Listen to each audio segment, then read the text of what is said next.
Hi, thank you. Thanks for having me. Yeah, I just want to work out how to work the clicker. Okay, I just want to set the scene. Actually, I looked up sort of beforehand the definition of belong, which is to be in the right place, as in a cup in a cupboard, is what the dictionary said, and to feel happy or comfortable in a situation.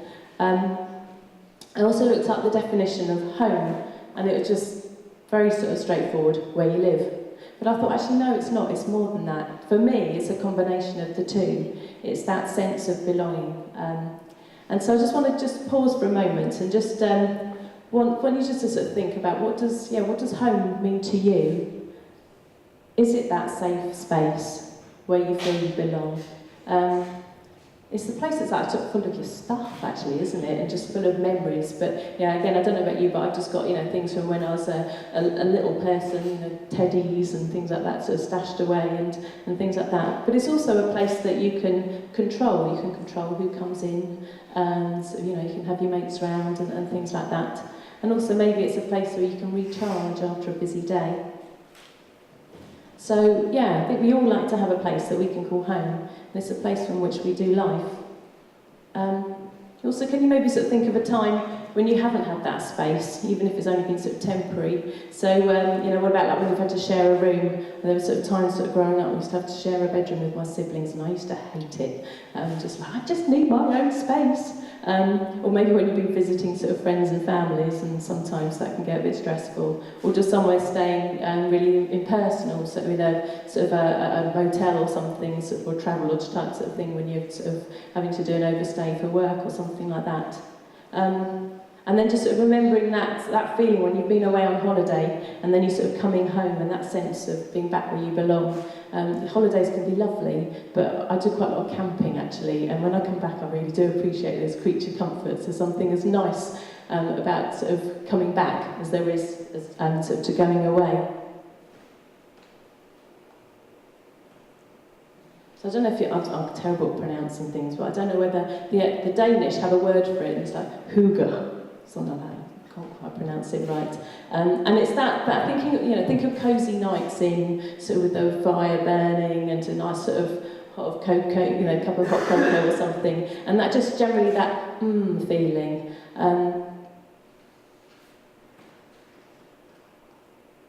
But now I just want to say, but what about those that don't have that space?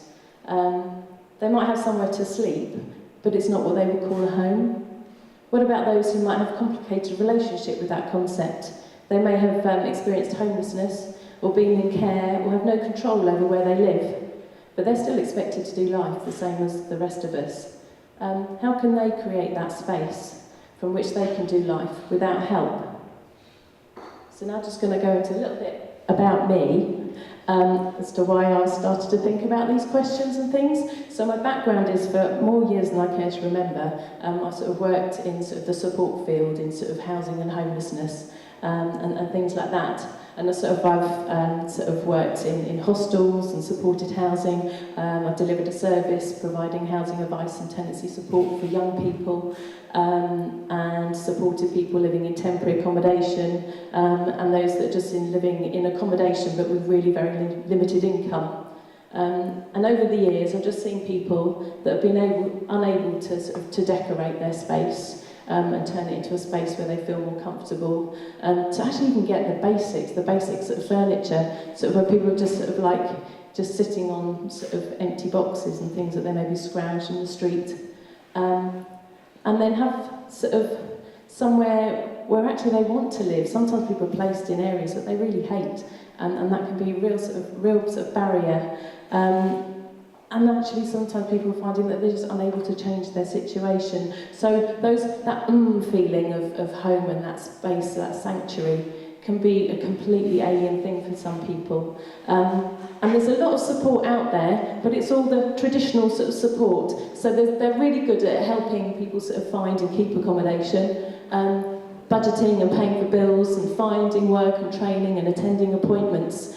And there's loads of stuff, there's loads of amazing services out there. But I just sort of thinking, there's not much help around people just improving the actual environment in which they're sort of placed and making maybe the best of a not a great situation.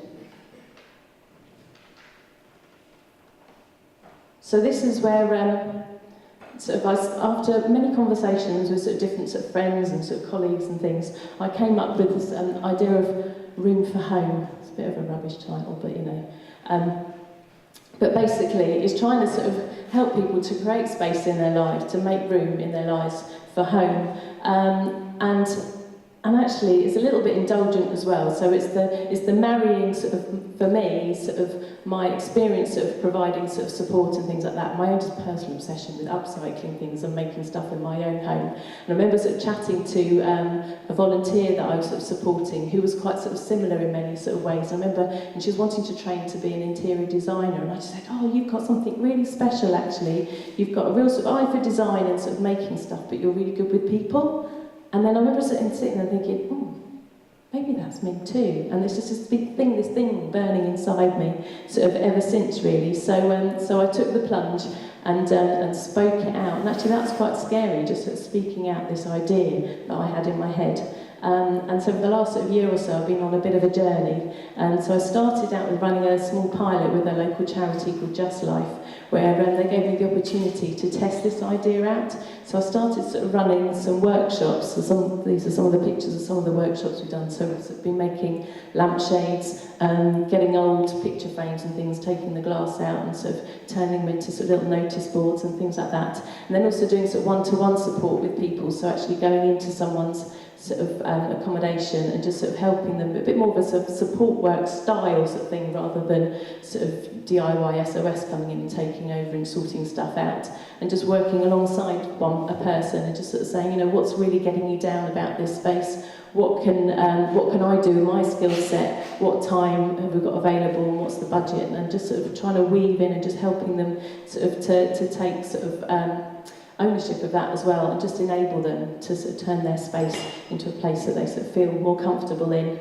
So yes, I've been running a few different sort of workshops and things like that, and just on a journey sort of with that really. And then as part of my journey, I also started. This is a quote from a mum. So I actually sort of ran a workshop as well with some mums and daughters, because I'm a mum and I've got a daughter who loves making stuff, but I tend to make stuff on my own, and then she does her own sort of thing. I'm thinking, do you know what, sometimes quite a lot of parents, we can be sort of running around, sort of dropping our kids off at different sort of clubs and things like that, and actually not spending any time with our kids.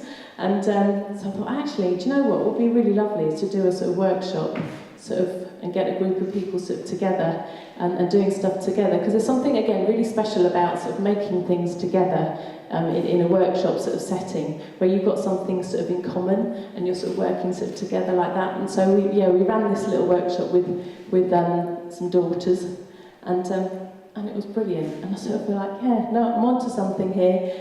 So yeah, still on the journey, still sort of looking at how to continue sort of running such sort of workshops and reaching out sort of to people. But yeah, I just sort of feel really sort of passionately that there's just in those little things, and it's the journey is as important as the end result. So people might have lovely sort of lampshades, whatever they can put in their bedrooms as an end result, but it was about the time they sort of spent together and just sharing together. So yeah, that's just a little bit about me and my obsession. Thank you.